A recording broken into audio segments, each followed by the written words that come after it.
बोल रहे हैं कि उसको पॉइजनिंग किया गया है। आपको अगर मालूम है उसको पॉइजनिंग किया गया है तो आप पहले क्यों नहीं प्रोटेस्ट किया? कहीं ऐसा तो नहीं आप किसी को बचाने के लिए किसी को फंसा रहे हो? ऐसा तो नहीं खिलौना समझ लिया उन लोगों ने जुबिन को? जुबिन खिलौना नहीं है। फेमस सिंगर जुबिन गर्ग मामले में एक के बाद एक कई बड़े खुलासे हुए और हाल में ही बैंडमैन सामने आए थे जिनका नाम था शेखर ज्योति गोस्वामी, जिनका कहना था कि मैनेजर सिद्धार्थ शर्मा ने जुबिन गर्ग को जहर दिया है। लेकिन सवाल ये बन रहा था कि आखिर जुबिन गर्ग को जब जहर दिया गया और ये बात बैंडमैन को पहले से ही मालूम थी तो इतने लंबे वक्त तक क्यों पुलिस के सामने नहीं आए? क्यों गरिमा सेकिया से इस बारे में बात नहीं की? क्यों पहले ही जुबिन गर्ग की जान नहीं बचाई गई?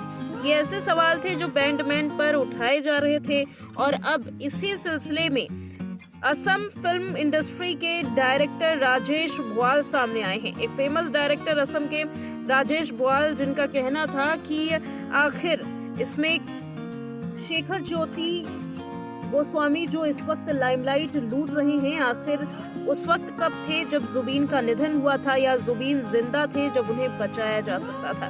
इस पूरे मामले में कई चौंकाने वाली बातें डायरेक्टर ने की है। चलिए सुनते हैं कि आखिर किस तरीके का खुलासा करते हुए नजर आए हैं। सुनिए। ये शेखर ज्योति गोस्वामी इतना दिन कहाँ था जो अभी बोल रहे हैं कि उसको पॉइजनिंग किया गया है? आपको अगर मालूम है उसको पॉइजनिंग किया गया है तो आप पहले क्यों नहीं प्रोटेस्ट किया? आप पहले क्यों नहीं बताया हम लोगों को? आप पहले क्यों नहीं बताया गरिमा ग्राग जी को कि जुबिन के साथ ऐसे हो रहा है? अभी क्यों बोल रहे हो आप? कहीं ऐसा तो नहीं आप किसी को बचाने के लिए किसी को फंसा रहे हो? ऐसा तो नहीं, ऐसा भी तो हो सकता है। मैं तो ये बोलता हूँ शेखर ज्योति गोस्वामी भी कोई निर्दोष नहीं, वो भी दोषी है।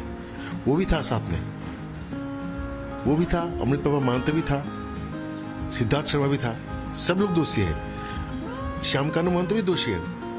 जुबिन को लेके जो मतलब सिक्योरिटी बेस बनाना था, उसका हेल्थ का जो क्या लेना था वो नहीं किया उन लोगों ने। खिलौना समझ लिया उन लोगों ने जुबिन को। जुबिन खिलौना नहीं है। इन 16 दिनों में सबको मालूम हो गया, पूरा वर्ल्ड को मालूम हो गया हु वाज जुबिन गर्ग। हम लोग वाज नहीं बोलेंगे, मेरे मन में अभी भी है हु इज जुबिन गर्ग, सबको पता है। तो जुबिन का कोई खिलौना नहीं है, तो जो मन चाहा वो करेंगे। ऐसा हो गया ना, वो सिंगापुर लेके गया, बस छोड़ दिया पानी में। अब करो जो करना है, हम लोग देखेंगे, तमाशा मारेंगे, तालियां बजाएंगे। ऐसा होता है क्या? नहीं होता है, बीमारी है वो। ख्याल रखना चाहिए था उनका, क्यों नहीं ख्याल रखा? क्यों नहीं शेखर ने ख्याल रखा? क्यों नहीं सिद्धार्थ ने ख्याल रखा? क्यों नहीं अमृत पापा ने ख्याल रखा? उन लोगों ने तो देख रहे हैं खाली।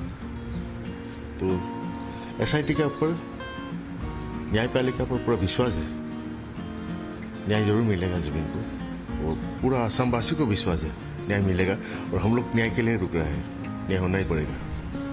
सिंगापुर में असमिस जो लोग थे, हमने भी बार बार उन लोगों को रिक्वेस्ट किया। असम के बहुत सारे लोग हैं, असमवासियों ने भी उनको रिक्वेस्ट किया कि एसआईटी की जो इन्वेस्टिगेशन प्रोसेस है उसमें उन लोगों का कोऑपरेट करने के लिए रिक्वेस्ट किया। लेकिन अभी तक हम लोगों ने कोई भी ये मतलब स्टेटमेंट जारी नहीं किया है कि उन लोग अल्टीमेट टाइम भी दिया गया है कि 6 अक्टूबर, अभी तक कोई उन लोगों का कोई रिस्पॉन्स नहीं है। तो क्या है? रेस्पॉन्स तो देना ही पड़ेगा, क्योंकि पहले तो उन लोगों को मालूम है दे आर ऑल्सो असमीज, भूलना नहीं चाहिए, वो भी असमीज है। असम उनका जन्मभूमि है, आप वहां पे हो, लेकिन आपका परिवार यहाँ पे है। सबका ख्याल रखना चाहिए उन लोगों को भी। वो लोग भी बच नहीं सकते, आना ही पड़ेगा। अगर सही मायने में वो लोग असमीज है, अगर असमीज का ब्लाद है तो आना चाहिए, सीना ठोक के आना चाहिए, सही बात बताना चाहिए। ये समय नहीं है अब घर में घुसे रहो, ये समय नहीं है अब बिस्तर पे लेते रहो। समय आ गया, आओ सामने, बताओ सामने सबको क्या सही है क्या गलत है। चुपके वार मत करो, अभी सामने आओ, सामने आकर बोलना पड़ेगा हम लोग को क्या हुआ था, क्या सही है क्या गलत है, आना ही पड़ेगा। मतलब कि सभी लोग जैसे चाहते हैं कि जस्टिस फॉर जुबिन, तो आप लोगों को भी ये मतलब मेडिकल सिस्टम है उन पर भरोसा है कि पूरा यहाँ 100% भरोसा है। सो आना ही पड़ेगा, रिजल्ट मिलेगा ही, विसर भी मिलेगा हमें।